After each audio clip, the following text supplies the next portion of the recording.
तो अब हम करने जा रहे हैं मॉड्यूलस ऑफ रिजिडिटी मतलब ईटा। तो यहाँ पे क्या होता है, जैसे हमने पिछले टॉपिक में पढ़ा था कि हम जब यंग्स मॉड्यूलस पढ़ते थे वहाँ भी हम स्ट्रेस बाय स्ट्रेन निकालते थे, यहाँ भी हमारे पास स्ट्रेस बाय स्ट्रेन ही होता है, ठीक है। तो लेकिन होता क्या है कि वहाँ पे जो फोर्स हमारी लगती थी वो फोर्स क्या थी, लॉन्गिट्यूडिनल फोर्स थी, जो कि इस तरीके से। बट यहाँ क्या है, फोर्स हमारी लग रही है टेंजेंशियल। टेंजेंशियल कैसे, जैसे कि मान लो कि हमारे पास यहाँ कोई पर्सन खड़ा है और वो इस क्यूब को यहाँ पे खड़े होके इस कॉर्नर पे उसको वो धक्का दे रहा है, ठीक है। जब वो इस चीज को धक्का देगा तो वो क्यूब क्या है, वो पैरेलल में चेंज हो जाएगा, ठीक है। तो ये जो क्यूब है वो शेप ले चुका है एक पैरेललोग्राम का, ठीक है। तो शेप यहाँ पे हमारी चेंज हो गई because of the force acting at the corner, that is tangential force. तो यहाँ पे अगर हम फोर्स की बात करें तो फोर्स कौन सा है, जैसे चाकू को अगर हम बटर के ऊपर मारें, ठीक है, तो क्या होता है, नीचे वाला तो फिक्स रहता है पर ऊपर वाला कुछ टिल्ट होके हो जाता है, टेढ़ा सा हो जाता है, ठीक है। तो यहाँ पे वो शियर फोर्स लगेगा, ठीक है। वो शियर फोर्स क्या करेगा, इस क्यूब को वो थोड़ा सा एंगल पे इधर को पुश कर देगा, ठीक है। तो यहाँ पे स्ट्रेस का वैल्यू क्या आएगा, stress is equal to force upon area. अब फोर्स यहाँ पे कौन सा है, टेंजेंशियल फोर्स। तो यहाँ पे ये फोर्स हुआ टेंजेंशियल फोर्स, तो यहाँ पे ये फोर्स हो जाता है टेंजेंशियल फोर्स अपॉन एरिया। और एरिया कौन सा है, एरिया ये है जो नीचे का एक फिक्स्ड बेस है, ठीक है। तो इधर भी फिक्स्ड है, ये भी फिक्स्ड है, फर्क सिर्फ और सिर्फ ऊपर वाली सरफेसेस पे पड़ रहा है। तो यहाँ पे एरिया हम लेंगे द फिक्स्ड बेस एरिया। तो अब हम स्टडी करते हैं शियर स्ट्रेन को। तो shear strain is equal to tan theta. तो हम पढ़ रहे हैं कि शियर स्ट्रेन आता है हमारा tan थीटा के इक्वल। अब tan थीटा को निकालने के लिए सबसे पहले हम एक फिगर देख लेते हैं। इस फिगर में हमारे पास ये क्यूब बना हुआ है, ठीक है। जब हमने इस पे टेंजेंशियल फोर्स लगाया तो ये क्यूब जो है वो पैरेललोग्राम में कन्वर्ट हो गया। तो इस तरीके से ये फिगर अब एक पैरेललोग्राम में कन्वर्ट हो गई। अब यहाँ पे थीटा कहाँ बनेगा, यहाँ पे, तो थीटा हमारा बन रहा है यहाँ पे। अब इसके हिसाब से यहाँ पे क्या हो रहा है, यहाँ पे ये डेल्टा एक्स जो है वो पुश हो चुका है, ठीक है। और इसकी लेंथ क्या थी वो हमें पता ही है, दैट इज एल। तो यहाँ पे जब हम tan थीटा निकालेंगे तो tan थीटा क्या होता है, this is basically perpendicular upon base.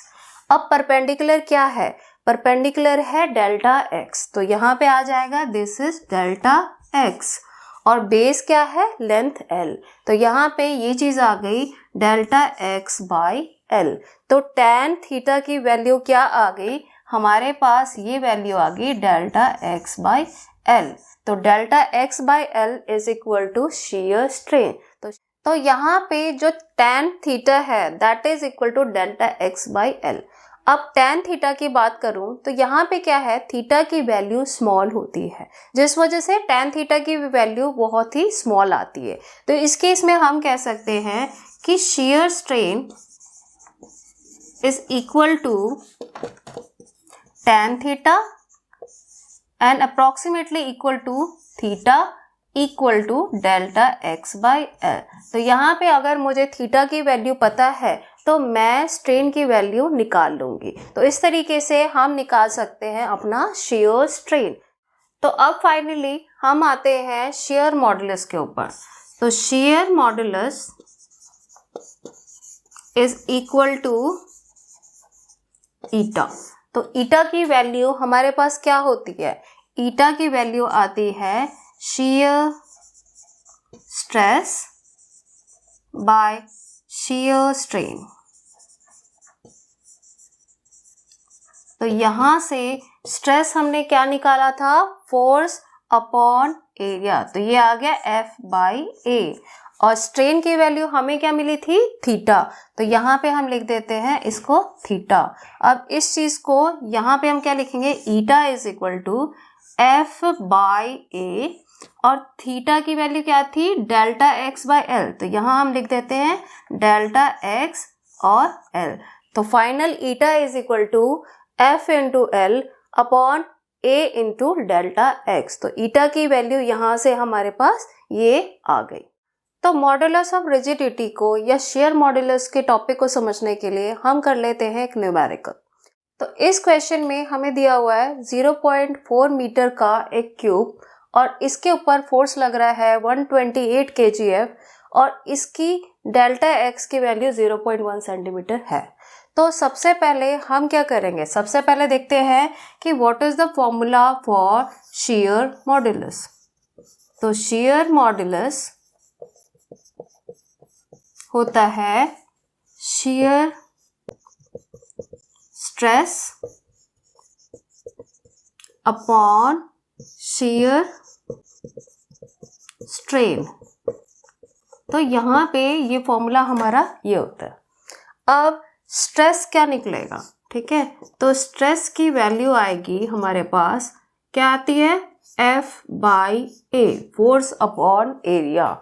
तो यहाँ पे फोर्स अपॉन एरिया आएगा और फोर्स की वैल्यू होती है F is equal to mg। तो यहाँ पे हमारे पास दिया हुआ है 120 kgf, तो इसका मतलब ये क्या हुआ, 128 इंटू 9.8।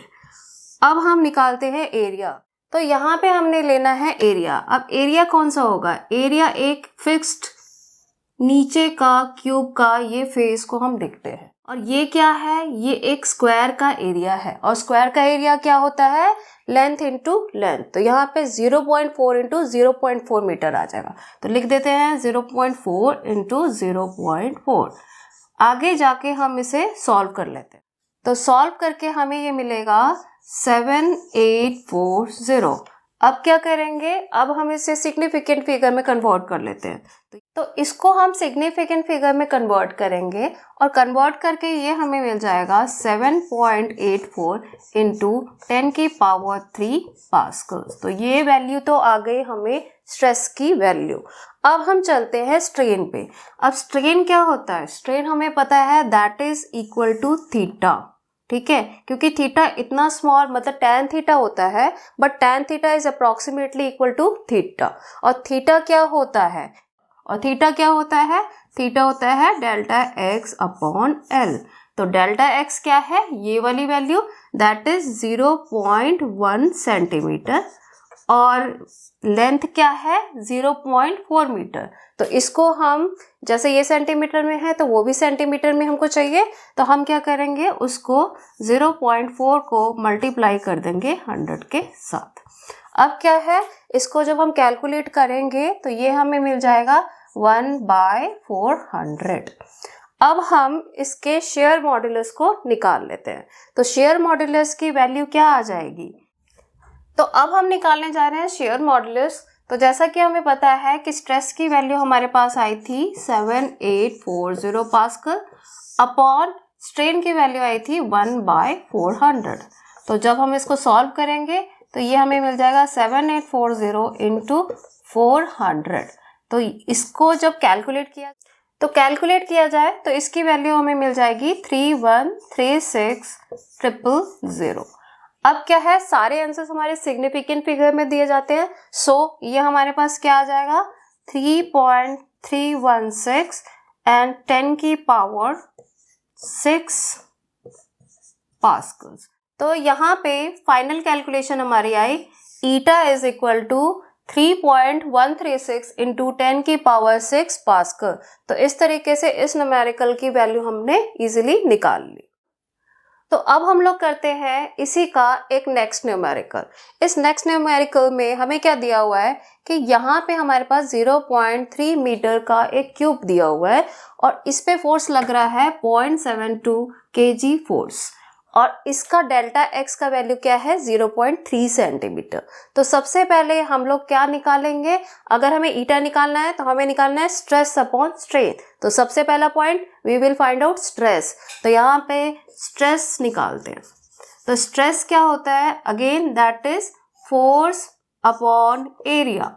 तो फोर्स क्या होता है, ठीक है, तो फोर्स की वैल्यू क्या है, यहाँ पे हमें दिया है 0.72 kgf, और जब हम इसे न्यूटन में चेंज करेंगे तो ये हमें मिलेगा 0.72 इंटू 9.8, और नीचे हमें निकालना है एरिया। तो जैसा कि मैंने बताया, इसके नीचे का जो स्क्वायर होता है उसका एरिया हम इसमें कैलकुलेट करते हैं। तो that is 0.3 metre into 0.3 metre. तो यहाँ पे हमने लिख दिया 0.3 इंटू 0.3।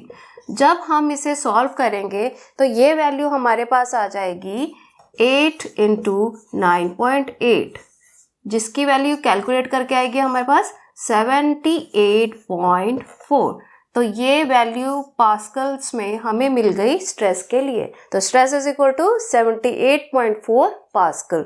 अब एक पार्ट मैंने आपको निकाल के दिखा दिया, जैसा हमने पिछला न्यूमेरिकल किया था उसी तरीके से सेम हम पहले उसके बाद इसका स्ट्रेन निकाल लेंगे, और स्ट्रेन के बाद हमारे पास ईटा की वैल्यू भी मिल जाएगी। तो ये वाला क्वेश्चन ये आपके लिए है, आपने कैलकुलेट करके इसकी वैल्यू हमें कमेंट करके बताना है। So this video is complete with this topic.